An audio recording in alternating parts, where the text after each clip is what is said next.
सभी लोगों को भी मैं धन्यवाद देना चाहता हूँ। तो मेरा नाम इमानुएल है और मैं हिमाचल प्रदेश से हूँ। తమ్ముని పేరు ఏం పేరు? తమ్ముడు ఎక్కడి నుంచి వచ్చినాడు? హిమాచల్. मेरे परिवार में 6 लोग हैं। తమ్ముని యొక్క కుటుంబంలో కూడా 6 మంది. मम्मी पापा, दो भैया, एक दीदी और मैं। తమ్ముని యొక్క కుటుంబం అమ్మ నాన్న, 2 అన్నోళ్ళు, ఒక అక్క, తమ్ముడు. तो हम सब मसीह हैं और मेरा जन्म मसीह परिवार में हुआ है। తమ్ముడు చిన్ననాటి నుండి క్రైస్తవ కుటుంబంలో జన్మించాడు. और मैं अपने पुराने जीवन के बारे में बताना चाहता हूँ। పాత జీవితం ఎలా దేవుని తెలుసుకొని వచ్చినాడో తెలుసుకుందాం. मेरा पुराना जीवन बहुत खराब था। నాకు చాలా భయంకరమైన పరిస్థితి నా పాత జీవితం. मैं हमेशा घर में अकेले और डिप्रेशन में रहता था। నేను ఎప్పుడు ఒంటరి కూర్చొని డిప్రెషన్ లో ఉండేవాడిని. और मुझे अकेला रहना पसंद था और किसी से बात भी नहीं करता था। నాకు ఎవరితో మాట్లాడడం ఇష్టం ఉండేది కాదు. फिर आगे क्या बोलते हैं, जब मैं बचपन से यीशु मसीह को फॉलो करते गया, क्योंकि मैं मसीह जन्म में परिवार క్రైస్తవ కుటుంబంలో జన్మించాను కాబట్టి నేను ప్రతి ఆదివారం మందిరానికి వెళ్ళేవాడిని.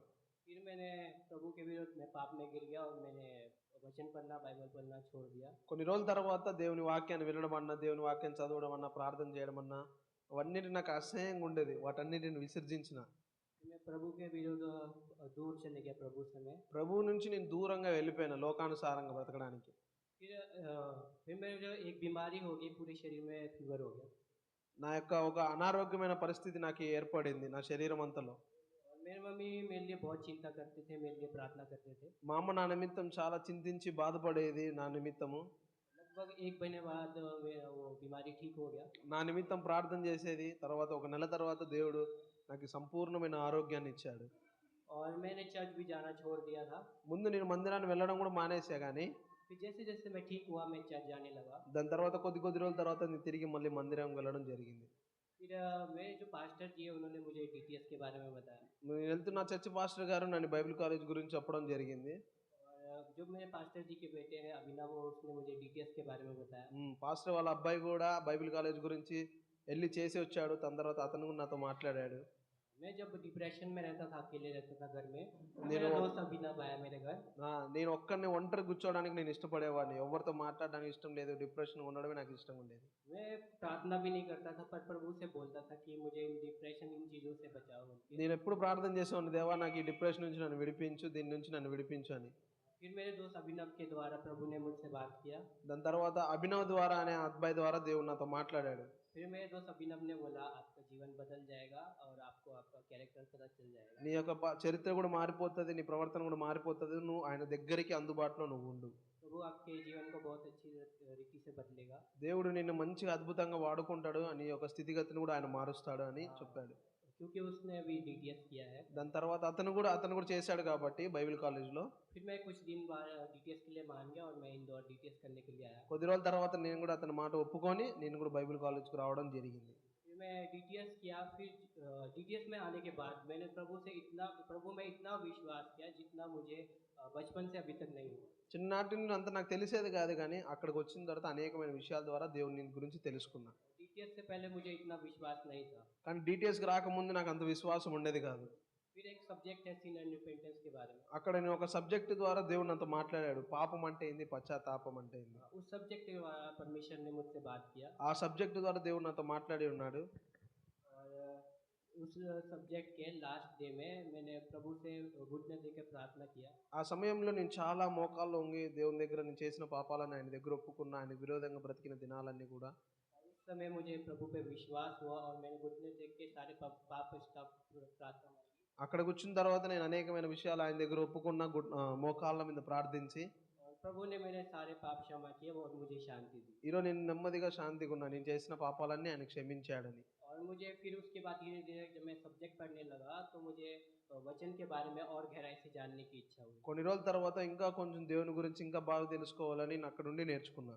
प्रभु ने मेरे जीवन में बहुत परिवर्तन किया। मैं मेरे से बोले भी नहीं जाता था और ऐसे स्टेज में आके खड़े भी नहीं होया जाता था। నేను ముందు ఎవరితో కూడా మాట్లాడేవాని కాదు, ఎవరి ఎదుట కూడా ఇలా నిలబడి మాట్లాడేవాని కాదు. అక్కడికి వచ్చిన తర్వాత దేవుడు అనేకమైన వారి ముందు ఆయన సాక్షిగా నన్ను నిలబెట్టుకుంటూ వచ్చినాడు. और मैं घर में अकेले रहता था और किसी से बात भी नहीं करता था। నేను ఒంటరిగా కూర్చోవాడిని ఇంట్లో, కానీ ఎవరితో మాట్లాడేవాని కాదు. కానీ और प्रभु ने मेरे जीवन को बदला और मेरे डर को बदला और मुझे हौसला दिया।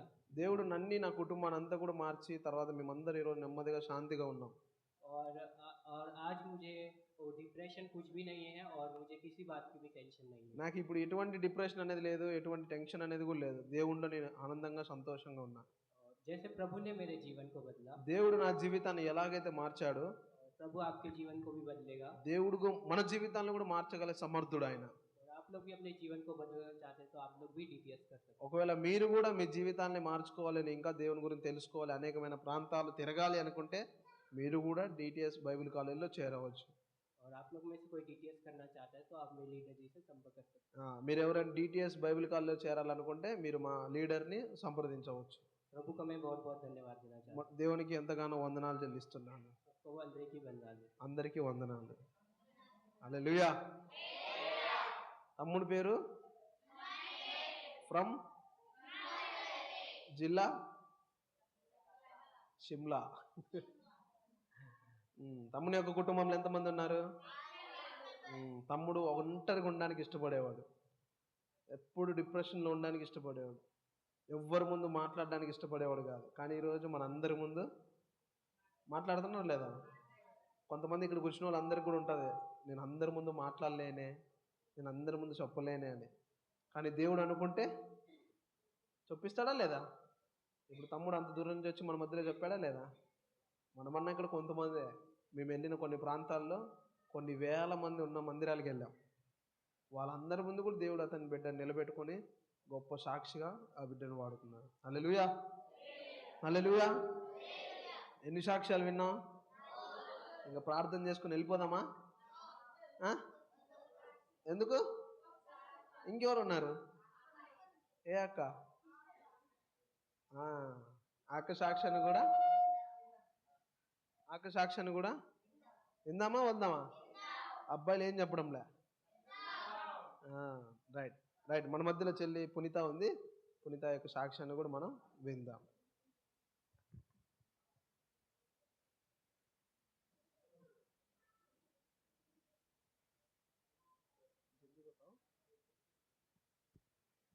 అందరికీ వందనాలు. నా పేరు పునీత, బీహార్ से। చెల్లి పేరు ఏం పేరు? చెల్లి ఎక్కడి నుంచి వచ్చింది? मेरा पूरा फैमिली मसीह को जानता है। చెల్లి యొక్క కుటుంబం అంతా కూడా యేసు ప్రభువుని నమ్ముకున్నారు చిన్ననాటి నుండి. मेरे 3 ब्रदर्स है और 5 सिस्टर्स। చెల్లి యొక్క కుటుంబంలో ముగ్గురు అక్క చెల్లెళ్ళు, 5 మంది అన్నదమ్ముళ్ళు. 5 మంది అన్నదమ్ముళ్ళు, ముగ్గురు అక్క చెల్లెళ్ళు. मैं सबसे छोटी हूँ। అందరికంటే 8వ సంఖ్య చెల్లి.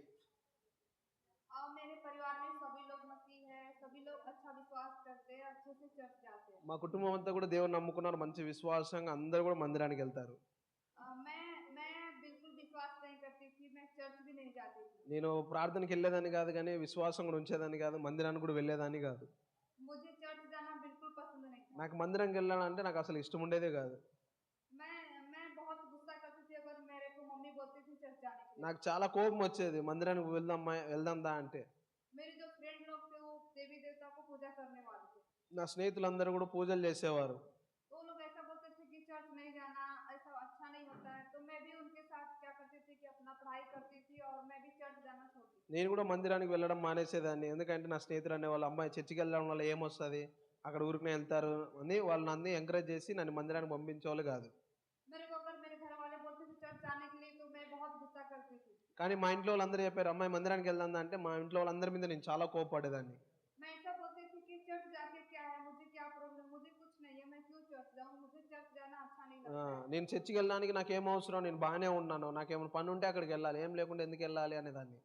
मैं बस इतना सोचती थी कि मुझे अच्छा से अपना पढ़ाई कंप्लीट करना है और उसके बाद मुझे गवर्नमेंट जॉब करना है। నేను మంచిగా చదువుకోవాలి, తర్వాత ఒక మంచి గవర్నమెంట్ ఉద్యోగం చేయాలనేది ఒకటే ఉండేది.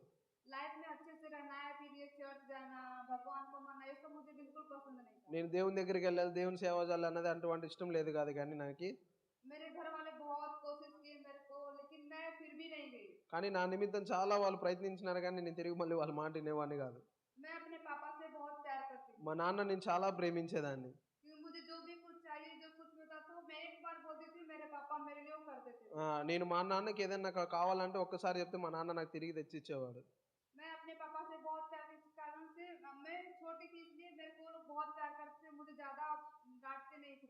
ఎందుకంటే మా నాన్న నేను ఏది అడిగితే అది తెచ్చిచ్చేవాడు. నేను ఎప్పుడు నా మీద కోపపడేవాడు కాదు. ఎందుకంటే నేను అందరికంటే ऐसे ही मैं बड़े होते गए तो अपने फ्रेंड लोग के साथ जब वो पूजा करते थे तो उनके साथ जाती थी, अपने घर से छुप छुप के वो जो सब करते थे मैं उनके साथ में करती थी। అలా నేను నా స్నేహితులతో కలిసి వాళ్ళు పూజలు చేస్తే వాళ్ళ పూజలతో పాటు నేను కూడా పాలిభాగస్తుడు అయ్యేదాన్ని.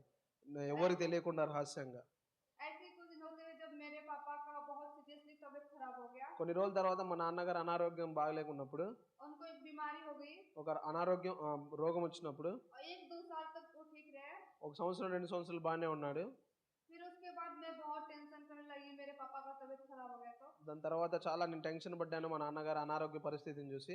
लेकिन फिर उसके बाद मेरे पापा नहीं बच पाए, उनका मृत्यु हो गया। దాని తర్వాత మా నాన్నగారు బతకలేదు కానీ చనిపోయినారు.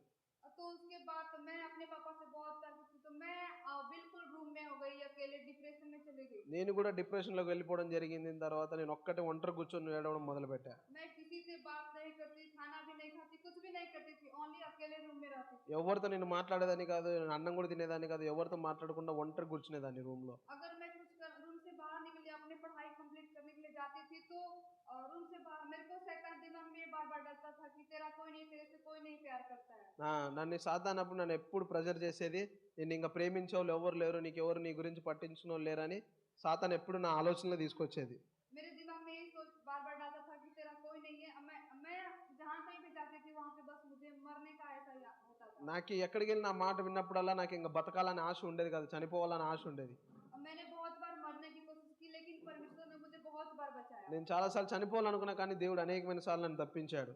फिर मेरे वजह से मेरी मम्मी मेरे लिए बहुत टेंशन करने लगी। దాని తర్వాత నా నిమిత్తం మా అమ్మ నాకు చాలా టెన్షన్గా ఉండింది. మా అమ్మకి टेंशन करने लगी, मेरी बेटी का क्या होगा, कैसे रहेगी, वो बहुत मेरे लिए प्रार्थना करती। మా అమ్మ నా నిమిత్తం చాలా బాధపడేది, చాలా దుఃఖపడేది. ఆ అమ్మ ఎలా బతికిద్ది, ఎలా ఉండిద్ది అని మా అమ్మ ఆలోచించేది. मेरी मम्मी मेरे वजह से टेंशन करते करते उनका भी थोड़ा सीरियसली तबीयत खराब हो गया। దాని తర్వాత నా నిమిత్తం ఆలోచిస్తూ మా అమ్మ కూడా అనారోగ్యం కూడా గురైంది. मेरी मम्मी हमेशा चर्च जाती थी, तो जब बीमार हुई तो अकेले नहीं जा सकती थी। కానీ మా అమ్మ ఒంటరిగా ఎప్పుడు మందిరాన్ని విడిచిపెట్టేది కాదు, ఎల్లప్పుడూ మందిరంలో ఉండేది. पर मैं मम्मी के साथ मैं धीरे धीरे उनके साथ हेल्प करने के लिए चर्च जाने लगी। దాని తర్వాత మా అమ్మని చూసుకోవడానికి నేను మందిరానికి వెళ్ళేదాన్ని. जब मैं चर्च जाने लगी तो मेरे पास्टर अंकल है, అక్కడికి వెళ్ళిన తర్వాత మా పాస్టర్ గారు, उनकी जो 2 बेटी थी, అతనికి 2 కుమార్తెలు ఉన్నారు. और मेरे को परमेश्वर के वचन से बहुत समझाने लगी, फिर उनके साथ रहने लगी, वो परमेश्वर के बारे में और गहराई से बताने लगी मेरे को। వాళ్ళు నాకు చాలా అనేకమైన విషయాలు తెలియజేశారు. దేవుడితో ఎలా మనం ప్రేమించాలి, దేవుడు అనేవాడు ఉన్నాడు, ఆయన మనల్ని ప్రేమిస్తున్నాడు అని అనేక విషయాల ద్వారా నన్ను బలపరిచారు. ऐसे ही धीरे धीरे होते हुए कुछ दिन के बाद मैं थोड़ा बहुत कुछ मैं बदल गई। అలా కొద్దిగా నేను మాట్లాడడం వల్ల నా జీవితంలో కొంత మార్పు అనేది వచ్చింది.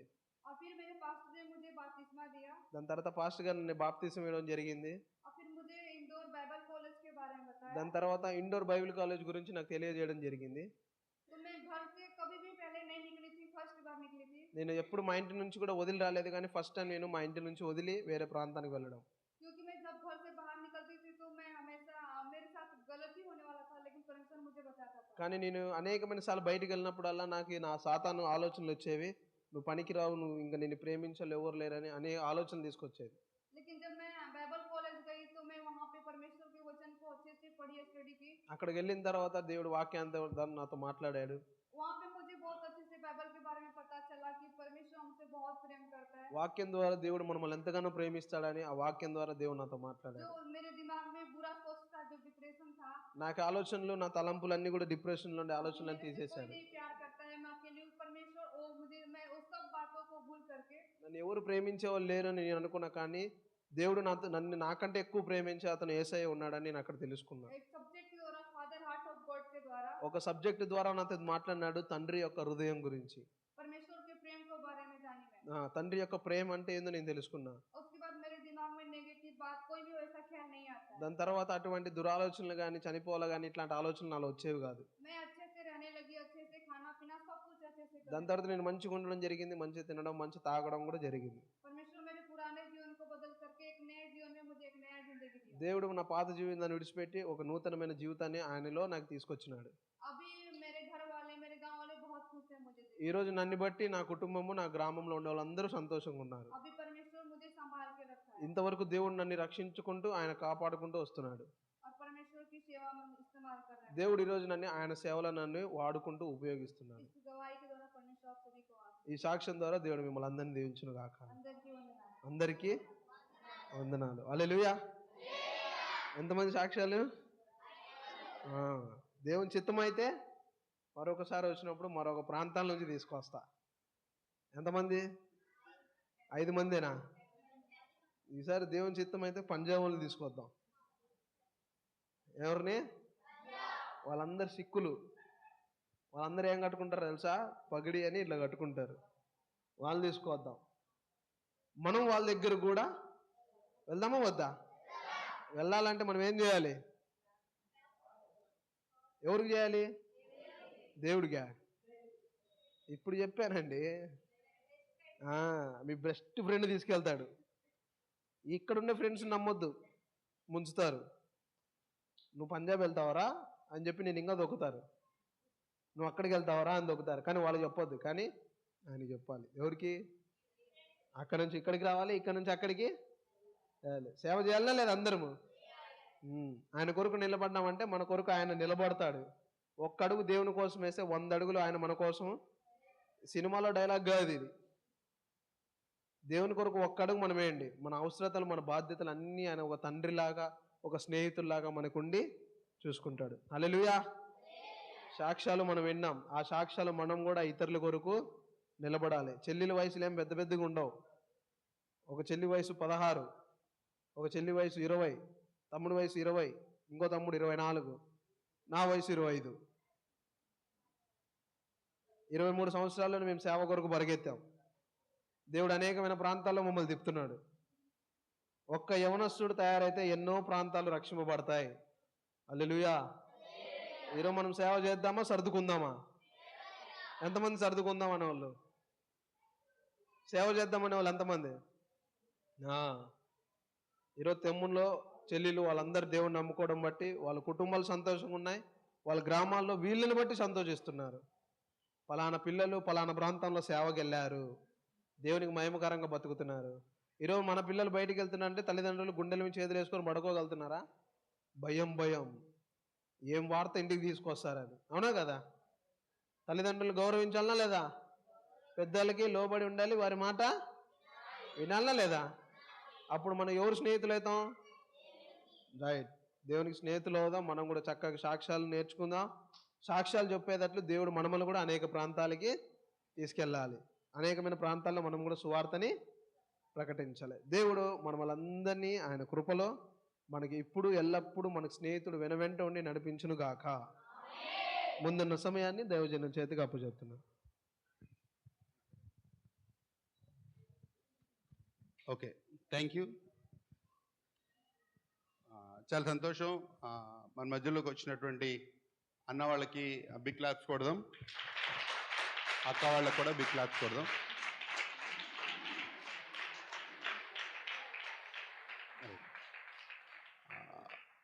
భవిష్యత్తులో వీరు చక్కటి పరిచర్య మిషనరీస్గా వాళ్ళ ప్రాంతాల్లో కావచ్చు, దేవుడు వారిని పిలుచుకున్న స్థలాల్లో కావచ్చు, భవిష్యత్తులో చక్కగా వాళ్ళు వాడబడేటట్లుగా మనం వీళ్ళ కొరకు ప్రార్థన చేద్దాం. వీళ్ళు కూడా మన కొరకు ప్రార్థన చేస్తారు. సో అంత దూరం నుంచి వచ్చి మన మధ్యలో చక్కగా వారి సాక్ష్యాలను పంచుకున్న అన్న వాళ్ళకి మనం ఒక చిన్న డైరీ అండ్ పెన్ ఒకటి ప్రొవైడ్ చేద్దాం. నేను పిలుస్తాను, అన్న వాళ్ళు వచ్చి జస్ట్ తీసుకుంటారు. Susan, come on.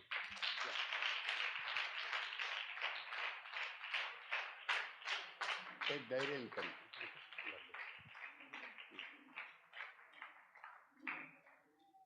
Emmanuel.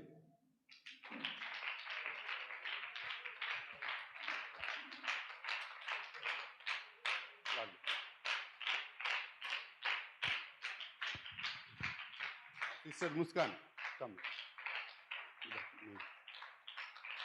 ఎవరు? నువ్వు ఇద్దరు. విద్య అనురా, నువ్వు ఇద్దరు. చెల్లికి నువ్వు.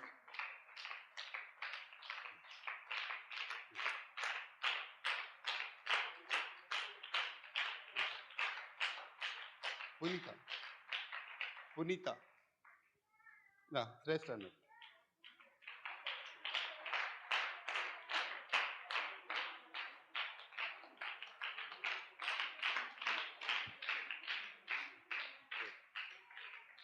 రైట్. వీళ్ళందరికీ గైడ్గా ఉంటూ చక్కగా టీమ్ లీడర్గా ఉన్నటువంటి ఇమాన్యుయల్ రాజానికి బిగ్ క్లాప్స్ కొడదాం. అన్నం కూడా మీకు డాడ్.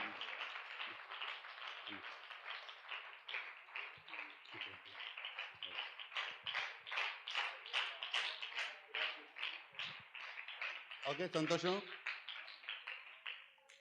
అన్న వాళ్ళకి ఒక మంచి డైరీ పెన్ ఇచ్చాం. ఆ డైరీని రాసుకుంటున్నప్పుడల్లా ప్లీజ్ రిమైండ్ అవర్ చర్చ్, మా గురించి ప్రార్థన చేయండి. తప్పకుండా మేము కూడా మీ గురించి ప్రేయర్ చేస్తాం.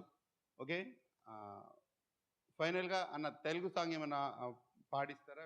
ఏమన్నా ఒక సాంగ్ పాడిస్తే ఇక క్లోజింగ్ ప్రే చేసుకుందాం.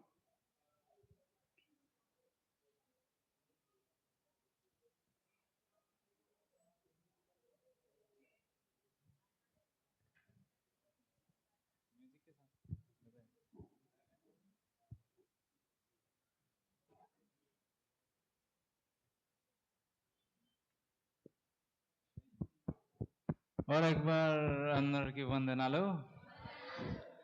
तो ఒకటి తెలుగు పాట करेंगे. तो पाठ का नाम है प्रेमिंचदन. कितना लोग को आता है? सबको आता है? सबको. ओके, ये तमिल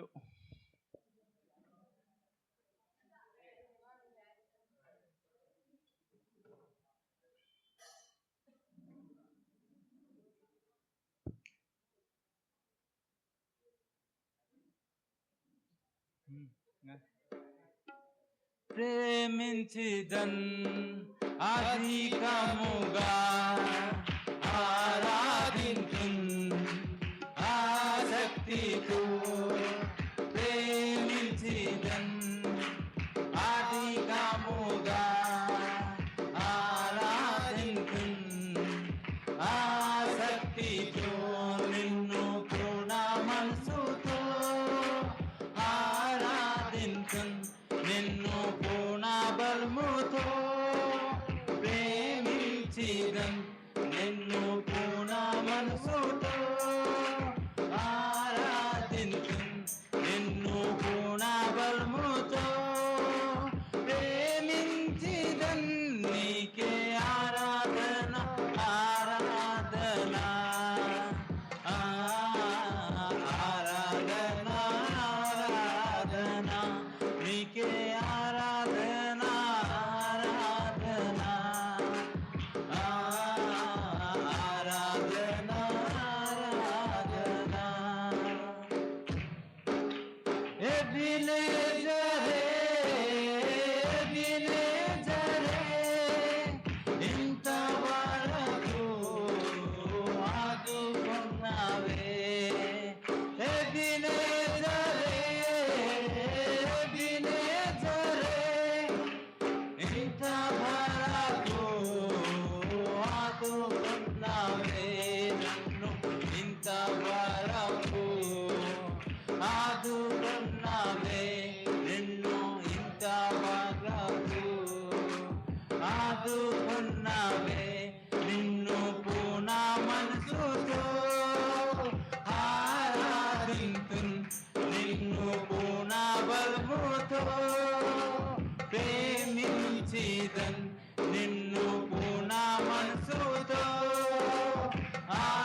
ఆరాధింతున్ నిన్ను పూర్ణబలముతో ప్రేమించిదన్ నీకే ఆరాధన ఆరాధన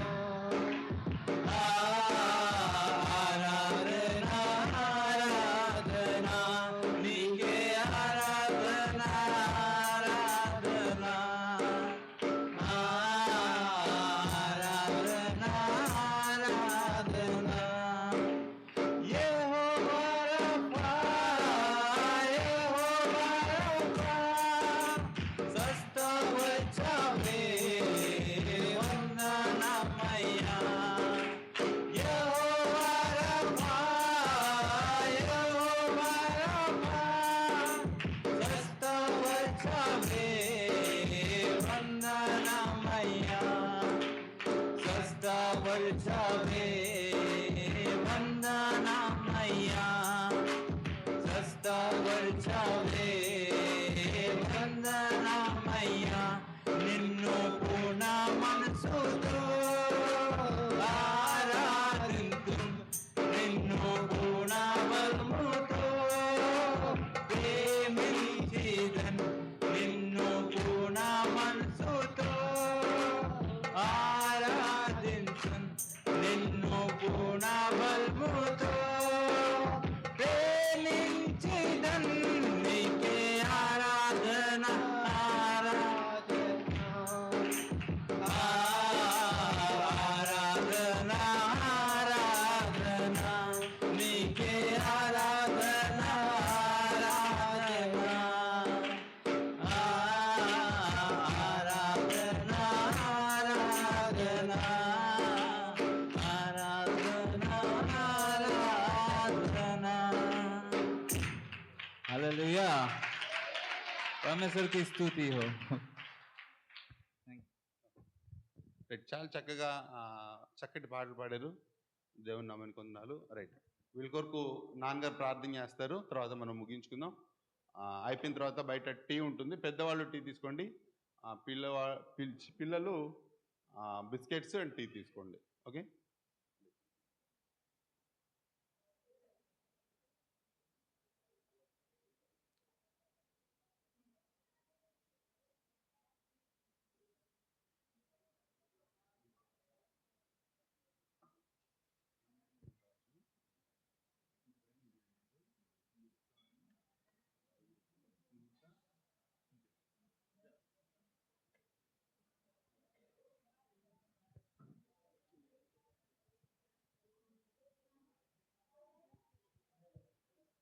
ప్రార్థన చేద్దామండి. దేవుడు ఆశ్చర్యకరంగా మన మధ్యకు ఆయా రాష్ట్రాల నుంచి సేవలో కొనసాగుతున్నటువంటి యవన బిడ్డలను మన మధ్యకు తీసుకొని వచ్చారు. వారి కొరకు మనం ప్రార్థన చేద్దాం. ప్రేమగల మా తండ్రి, పరిశుద్ధుడు అయిన మా దేవ, మీ పరిశుద్ధ నామానికి స్తోత్రాలు స్తుతులు.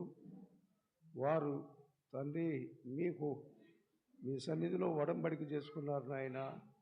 మీ సువార్త సేవ చేస్తామని ఒడంబడిక చేసుకున్నారు కనుక వారు చేసినటువంటి ఒడంబడికలకు మీరు నాయన జ్ఞాపకం చేసుకొని ఆయా రాష్ట్రాల్లో తండ్రి మీ సేవలో బలంగా వాడబడుతున్నటువంటి ప్రియబిడలు ఇమ్మానియేలు గారి కొరకు ప్రార్థన చేస్తూ ఉన్నాను. అలానే ఇమ్మానియేలు రాజు కొరకు ప్రార్థన చేస్తూ ఉన్నాను. మస్కాన్ కొరకు, పునీత కొరకు, సుజాని కొరకు ప్రార్థన చేస్తూ ఉన్నాను. ప్రభా, బిడ్డలను నాయన మీ చేతులకు అప్పచెప్పుకుంటా ఉన్నాం. వారు ఇంకా నాయన బలమైనటువంటి మీ సేవలో అనేక మందిని నాయన మీ రాజ్య వారసులుగా బిడ్డలను సిద్ధపరచున్నట్లు వారు తండ్రి ఆశ కలిగి తండ్రి ఇంకా ముందుకు కొనసాగేటటువంటి సేవలో కొనసాగే బిడ్డలుగా వారిని మీరే నడిపించమని వేడుకుంటా ఉన్నాను. ప్రభా, ఓ దేవా, మీకు వందనాలు తండ్రి నాయన నా తండ్రి. అది మీ పని కనుక మీరే బిడ్డలను మీరు నడిపించుకుంటున్నందుకై మీకే వందనాలు. ఆశ్చర్యకరంగా ఈ సాయంకాల సమయంలో మా మధ్యకు తీసుకుని వచ్చారు. వారి యొక్క జీవిత సాక్ష్యాలను మా మధ్యలో చక్కగా ఎలా వారు దేవుని తెలుసుకున్నారో, ఓ దేవా, మీ రక్తం ద్వారా కడగబడినటువంటి అనుభవము తండ్రి వారు నాయన చెప్పుట మాకెంతో ఆశీర్వాదకరము. దేవా, మీకు స్తోత్రాలు యవన బిడల్లో కూడా ఈ ఆశ కలిగినటువంటి వారై మీ కొరకు మీ కాడిని మోయటానికి బిడలు అనేక మంది మాలో మా తండ్రి లేవనెత్తమని వేడుకుంటా ఉన్నాము నాయన. మీకే స్తోత్రాలు. యవన ప్రాయమున నరుడు కాడి మోయుట దేవునికి నాయన మీకు ఇష్టం కనుక మీ కాడిని మోయుట ఎంతో ఆశీర్వాదం కనుక నాయన. అయ్యా మా సంఘంలో కూడా అనేక మందిని మీరు యవన బిడలను లేవనెత్తి తండ్రి మీ పని కొరకు నాయన సిద్ధపరచమని వేడుకుంటా ఉన్నాను. అయ్యా ప్రియబిడల 5గురిని మీ చేతులకు అప్పచెప్పుకుంటా ఉన్నాను ప్రభా, మీకు స్తోత్రాలు. వారు ఏ ప్రాంతంలో నాయన మరి వారి యొక్క సాక్ష్యాలు పంచుకుంటుండగా వింటున్నటువంటి వారి హృదయాల్లో అద్భుతమైనటువంటి కార్యమును మీరే జరిగించండి దేవా, మీకు వందనాలు నాయనకు. మీరు గొప్ప దేవుడము. మీ గొప్ప కార్యాల ద్వారా ఈ 5గురిని మీరు నడిపించుకుంటున్న విధానమును బట్టి దేవా మిమ్మల్ని స్తుతిస్తూ మీరే మహిమ ఘనత ప్రభావాలు పొందమని యేసయ్య నామములో ప్రార్థించి అడిగి వేడుకుంటున్నాము తండ్రి. ఆమేన్ ఆమేన్. మన తండ్రి అయిన దేవుని ప్రేమ, కుమారుడైన క్రీస్తు ప్రభు వారి యొక్క దివ్య కృప, పరిశుద్ధాత్మ యొక్క ఆదరణ, అన్యోన్య సహవాసము సదాకాలము నాయన ప్రియబిడలైనటువంటి ఇమ్మానియేల్ గారి కొరకు, ఇమ్మానియేల్ రాజు కొరకు, మస్కాన్ కొరకు, తండ్రి పునీత కొరకు, సుజాని కొరకు నాయన వారికి తోడుగా ఉండి నడిపించును గాక. ఆమేన్. థ్యాంక్స్. మీ అందరికీ వందనాలు. ప్రభు మిమ్మల్ని దీవించును గాక. రైట్, థ్యాంక్ యూ అని అండాలి. రైట్, చక్కటి యాక్షన్ సాంగ్ నేర్చుకున్నారు. ఆ యాక్షన్ సాంగ్ చక్కగా మీరు ప్రాక్టీస్ చేసుకోండి, భవిష్యత్తులో ఉపయోగపడింది అన్న. థ్యాంక్ యూ అన్న.